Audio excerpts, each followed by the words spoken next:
येतात, पण बारमध्ये ड्रग्ज कुठून येतो हे तुम्हाला कसं कळत नाही? आता पुन्हा मी प्रश्न विचारते की शंभूराज देसाई असं म्हणतायत की नाही त्यांच्यावर मी पाटण कोर्टात केस टाकली आहे. तुमच्या केसला मी घाबरत नाही, त्याला लीगल उत्तरं देईन मी.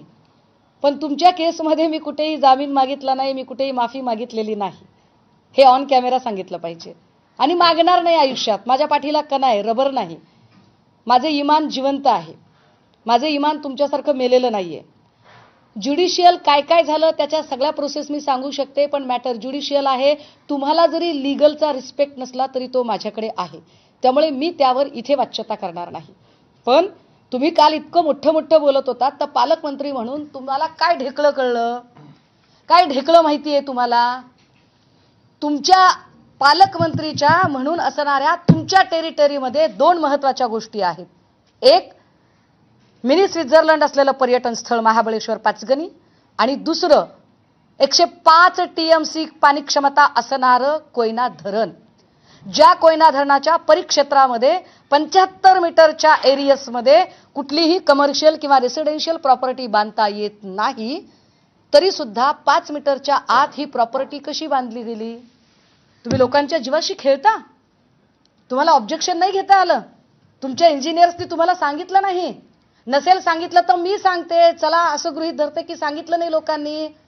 ताकद आहे तुमची पालकमंत्री म्हणून त्या सगळ्या इंजिनियर्सना आत्ताच्या आत्ता डिसमिस करायची?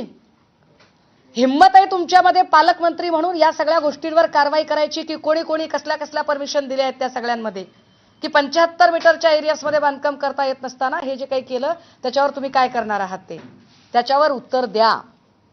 तुमच्या जिल्ह्यामध्ये एवढी मोठी ड्रग्जची फॅक्टरी चालत होती, त्याच्यावर मुंबईचे लोक कारवाई करायला आले, पण साताऱ्यातले तुषार दोषी कारवाई करत नाहीत. यावर तुम्ही काल तुषार दोषींना काही बोललात का? तुषार दोषींशी तुम्ही काही चर्चा केली का? तुषार दोषीने तुम्हाला काही उत्तरं दिली का? यावर जाहीर येऊन बोला.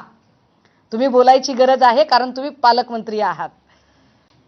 तिसरी गोष्ट, 1 मिनिटासाठी असं गृहीत धरू, कारण मी चांगला माणूस आहे, मी पुन्हा म्हणते, मला तुमच्या पॉलिटिकल स्कोअर सेटल करण्यात काहीच इंटरेस्ट नाही. मी समग्र महाराष्ट्राचा, ज्या महाराष्ट्रामध्ये भाजपचे नेते कार्यकर्त्यांची लेकरं राहतात त्यांच्या सुद्धा भविष्याचा विचार करते. आणि तो विचार करून सांगते की चला 1 मिनिटासाठी असं गृहीत धरू की तुम्हाला ड्रग्ज फॅक्टरी माहीत नव्हती. शंभूराज देसाई, विचार करा, समजा तिथे जर एखादी स्फोटके बनवण्याचा फॅक्टरी चालू असती, बॉम्ब बिम बनवण्याची काही चालू असतं, तर तुमचा नेता तिकडे राहत